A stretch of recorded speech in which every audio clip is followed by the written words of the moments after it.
The comfort to a patient knowing that we're going to do everything we can for them, and we expect a happy delivery and a wonderful experience.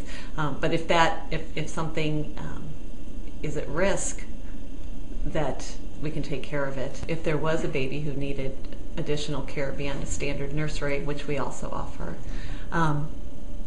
we would have to transfer the baby to another hospital, and the mother and the baby would be separated, or the mother would leave early. Not an ideal situation. She's recovering and she has to traipse over to another hospital. So in this setting, the mother can recover, the baby's getting care, and then if the baby needs additional time and the mother doesn't, the mother can basically room in with her baby at the NICU. She's not separated. She has a room. She has price. She's not just visiting every day behind a curtain.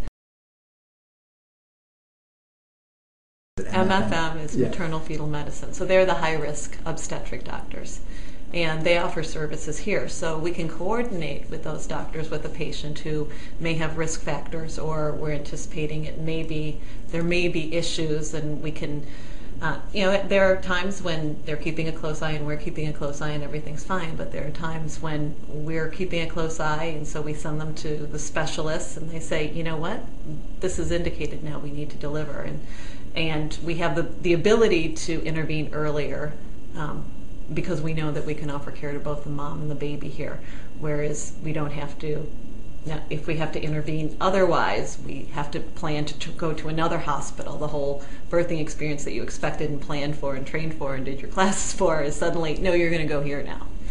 That's a nice. So everything's here. Yeah. It's all centralized, and we can coordinate where the maternal fetal medicine doctors are here. We're talking to them. They're down the hall. We're in the same office.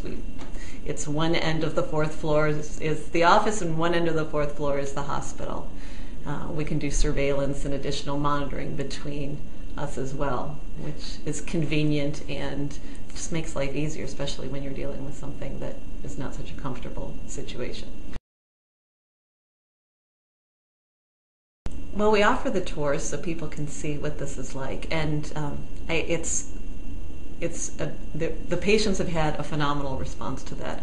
It's very interesting to see the patients who are not sure where they're going to deliver, and I say, well, why don't you take a look at it and see what you think, and they come over and they're just blown away. And it's not that it's it doesn't look like a high-tech facility that nobody else has, but it's comfortable, and it's large and it's roomy. It's you don't realize that when you're delivering, it's not just delivering a baby. You have family here. You have visiting people here. Your children might come. For everyone to be cramped in and for you to be uncomfortable and not have room and feel like it's closing in. It's nice to have space. There's a lounge. There's a big bathroom for everyone to use. There's the comforts of home that are here. Potential patients have an opportunity to meet the nursing staff, which they've been phenomenal for us from the standpoint of physicians, but the patients have said such wonderful things about them as well. So it's not just the whirlpool tub. The whirlpool tub is kind of enticing, but when they see what else is here other than the whirlpool tub, primarily the nurses, the nurse practitioners who are specially trained nurse practitioners who attend every birth, and we've had perfectly normal pregnancies come in with unexpected findings on the babies that the nurse practitioners were able to pick up, and there have been some serious findings that required additional evaluation, and it was picked up by the nurse practitioners, and those are babies that could have potentially had catastrophic events if they had gone home.